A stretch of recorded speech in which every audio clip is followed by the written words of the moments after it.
Bonjour bien-aimé de notre Dieu, que notre tendre Père céleste te bénisse, qu'il vous bénisse tous au nom de notre Seigneur Jésus-Christ. Bon réveil matinal.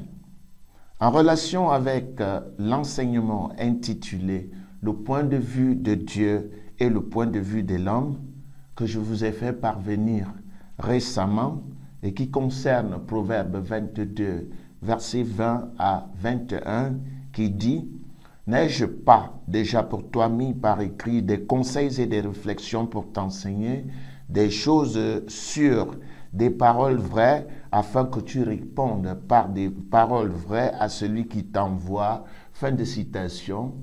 Il nous a semblé nécessaire d'initier les croyants à la méditation et à la pratique de la parole de Dieu à travers une étude journalière et assidue du livre de Proverbes, qui très certainement manifeste la volonté de Dieu ou la solution de Dieu au niveau des cinq sens, voire même la sagesse de Dieu au niveau des cinq sens. Le livre des Proverbes, que nous qualifions de calendrier du croyant, a 31 chapitres qui peuvent être lus pendant les 30 ou 31 jours du mois et à répétition tout au long des mois de l'année. Nous croyons que ces versets qui communiquent la sagesse divine, qui communiquent la tendresse du Père dans notre cœur, permettront à l'homme dévot d'avoir une autre vision de la vie. Outre, nous sommes convaincus que la mise en pratique de ces préceptes amènera l'être humain, à expérimenter les solutions divines au niveau des cinq sens. En cette merveilleuse matinée, nous vous proposons de lire, de méditer, de s'efforcer à retenir, de répandre et surtout de mettre en pratique Proverbe 13 au verset 1. Avant de rentrer dans la méditation proprement dite de ce verset, il faut comprendre que la Bible est un livre d'Orient. C'est la parole de Dieu, mais transcrite par des gens d'une culture orientale. La vision des écrivains bibliques est de l'Orient. Ils sont nés en Orient. Ils perçoivent tout selon l'Orient. Leur vision n'est ni européenne, ni africaine, ni autre chose qu'une vision orientale. L'environnement dans lequel ils vivent est l'Orient. L'écrivain vit dans un environnement oriental. Le climat est oriental, la végétation est orientale et l'éducation est orientale. Et si nous lisons le verset en question, Proverbe 13, 1, c'est-à-dire un fils sage écoute l'instruction de son père, mais le moqueur n'écoute pas la réprimande. Un fils sage écoute l'instruction de son père, mais le moqueur n'écoute pas la réprimande. Fin de citation. En lisant ce texte, il est difficile à un non-oriental de le comprendre dans sa profondeur. Les textes bibliques sont d'inspiration divine, mais le fait de les écrire, de les retranscrire sur le papier est du fait de la culture de l'écrivain. Si l'écrivain ne connaît pas un mot, il ne peut pas l'utiliser. Il ne peut utiliser que ces mots, les mots qu'il connaît, sa vision mentale, sa perception mentale pour exprimer ce qui lui vient en pensée. Voilà pourquoi il est difficile à un non-oriental de comprendre certains écrits de la Bible, parce que ce dernier doit se mettre dans la peau d'un habitant de l'Orient ou alors s'imprégner de la culture orientale pour décrypter ces écrits pourtant si simples. Je dis, il y a 4000 ans, il n'y avait pas d'école conventionnelle. Comme de nos jours, les premiers maîtres, instructeurs ou professeurs de l'enfant, appelez ça comme vous voulez, étaient ses géniteurs. Tout ce qu'un enfant connaissait venait de ses parents, d'où les parents représentent l'éthique de l'enfant. Et on peut mieux percevoir cela dans le premier chapitre de Proverbes, au verset 8, qui dit, je cite, « Écoute, mon fils, l'instruction de ton père, et ne rejette pas l'enseignement de ta mère. » Fin de citation. Écoute l'instruction de ton père et ne rejette pas l'enseignement de ta mère. Il est clair que les connaissances qu'un enfant oriental à l'époque biblique adulait et respectait étaient celles de son père et de sa mère. Ses géniteurs étaient garants de son éducation avec le droit de vie ou de mort sur ce dernier s'il était rebelle, comme affirme le livre de Deutéronome, chapitre 21, du verset 18 au verset 21. Je vais citer. « Si un homme a un fils indocile et rebelle, n'écoutant ni la voix de son père, ni la voix de sa mère, et ne leur obéissant pas, même après qu'ils l'ont châtié, le père et la mère le prendront et le mèneront vers les anciens de sa ville et à la porte du lieu qu'il habite. » Verset 20. Ils diront aux anciens de sa ville, « Voici notre fils qui est indocile et rebelle, qui n'écoute pas notre voix et qui se livre à des excès et à l'ivrognerie. » Verset 21. Et tous les hommes de sa ville le lapideront et il mourra. Tu ôteras ainsi le mal du milieu de toi, afin que tout Israël entende et craigne. Vous voyez bien que dans cette terre de l'Orient, l'éducation des enfants était rigide et on allait même parfois jusqu'à les mettre à la mort, ce qui n'est pas le fait de notre société aujourd'hui. Alors vous comprenez comment est-ce que les enfants honoraient et adulaient leurs parents.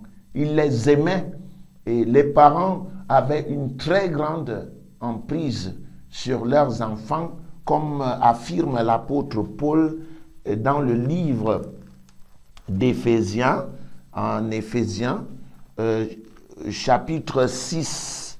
Il y a un très grand verset dans la parole de Dieu qui illustre le comportement des parents en rapport avec l'éducation de leurs enfants. Je vais citer pour vous, enfants, chapitre 6, verset 1, enfants, obéissez à vos parents selon le Seigneur, car cela est juste. Honore ton père et ta mère, c'est le premier commandement avec une promesse, afin que tu sois heureux et que tu vives longtemps sur la terre. Ça, c'est la responsabilité des enfants et celle des pères. Au verset 4.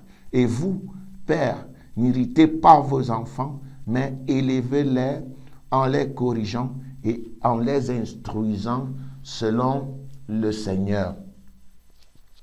La Bible est vraiment merveilleuse lorsqu'elle est comprise à sa juste dimension. Et on est certain, selon cette éducation, que même lorsque les enfants devenaient adultes, ils continuaient à s'enquérir de la vie de leurs géniteurs pour la prise des décisions importantes dans leur vie. Nous voyons même cela encore en Proverbe 22, 6, qui dit « Instruis l'enfant selon la voie qu'il doit suivre, et quand il sera grand, vieux, il ne s'en détournera pas. » Fin de citation. Vous voyez bien que l'instruction a une très grande emprise sur l'enfant. Et c'est dans le livre des Proverbes, Dieu se sert de cette analogie. Il se sert de l'analogie d'un père et d'un fils pour exhorter les humains à lui faire confiance. Voyez-vous, un fils sage écoute l'instruction de son père. Dieu, ici, n'est pas un être humain. Dieu est esprit, comme dit Jésus-Christ en Jean chapitre 4, verset 24. Dieu est esprit et il faut que celui qui l'adore en esprit et en vérité. Fin de citation. Vous voyez bien que lorsqu'un esprit s'approprie des caractéristiques humaines, c'est la figure de rhétorique grecque, celle citée anthropopatheia, qui est anthropos, Dieu à la manière des fils de l'homme. C'est-à-dire que Dieu utilise les clichés humains pour se faire comprendre. On ne comprendrait pas comment un esprit ferait pour avoir un fils. Mais l'homme sait ce qu'il fait pour avoir un fils. Il connaît la difficulté qu'il a pour éduquer un enfant. L'enfant connaît l'amour paternel. L'enfant connaît les sacrifices que les parents consentissent parfois pour le mener vers des sentiers paisibles et meilleurs. Voilà pourquoi le Père céleste utilise ce livre de Proverbes qui est la sagesse personnifiée, la sagesse au niveau des 5 sens pour permettre à l'être humain de voir la relation qui peut exister entre lui et cet entre Père céleste. Enfants, obéissez à vos parents. Qui est enfant? C'est nous. Qui est le parent? C'est le Père céleste en relation avec les points de vue des hommes et les points de vue de la divinité.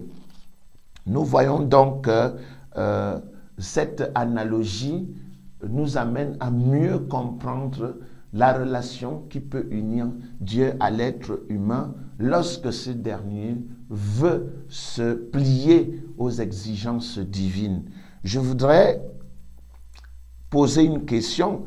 Pourquoi un enfant devrait écouter son père? Il y a un orientalisme dans le livre de Matthieu, orientalisme, c'est-à-dire une expression de l'Orient, des manières et coutumes au pays de l'Orient, qui ressort dans l'évangile de Matthieu au chapitre 7 du verset 9 au verset 10. C'est une très grande illustration de la relation qui nous unit à Dieu. Je voudrais citer Matthieu chapitre 7. Matthieu chapitre 16, 7 commence par le jugement. Ne jugez point. Oui, c'est un chapitre très instructif. Et au verset 7, il prend l'analogie d'un père. Verset 7, je vais citer pour vous. C'est plutôt le verset 9. Lequel de vous donnera une pierre à son fils s'il lui demande du pain, ou s'il demande un poisson, lui donnera-t-il un serpent? Fin de citation. À première vue, ce texte paraît tout naturel, mais il dit plus qu'il n'en dévoile dans le contenu. En fait, il s'agit de la culture orientale et des moules, la manière de faire du pain. Ici, le moule avec lequel on fabriquait le pain était une pierre taillée, une pierre rotonde taillée. Et le pain prenait exactement la forme de ce moule. Alors, un enfant face à cette pierre et ce pain pouvait se tromper parce que le moule et le pain étaient identiques. Ils avaient pratiquement la même forme, mais la structure était différente. L'un était une pierre, tandis que l'autre était du pain. C'était du pain. Pour un enfant, il serait quelquefois facile de se tromper entre le pain et la pierre. Mais pour un adulte, cela serait très difficile. C'est pour symboliser l'illusion du jeune. Le jeune qui croit tout savoir, mais qui manque d'expérience et qui peut être trompé.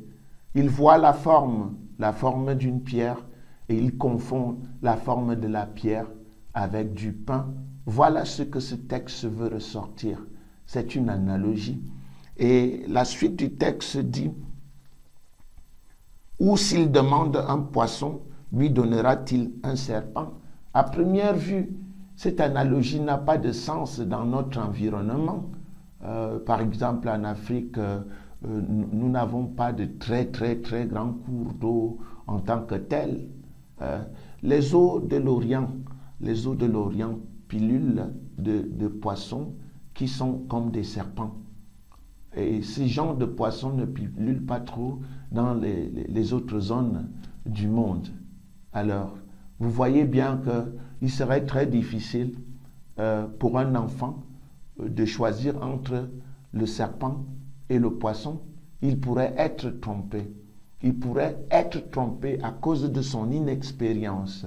Alors, le père qui a de l'expérience sait faire une distinction entre un poisson serpent et un vrai serpent qui pourrait nuire à la vie de son fils. Ceci représente encore la maturité et l'inexpérience. Le jeune qui se trouve face à deux êtres qui sont dans l'eau et qui croient choper un poisson alors qu'il attrape le serpent. Et Dieu est très clair dans cette vision orientale qui exprime le vécu quotidien du monde oriental, qui n'est pas le fait de ceux de l'Occident ou de l'Afrique ou des autres parties du monde. Vous voyez bien, lequel de vous donnera une pierre à son fils s'il lui demande du pain? Un père ne donnera pas une pierre à son fils et lui donnera du pain. Ou s'il demande un poisson, lui donnera-t-il du serpent?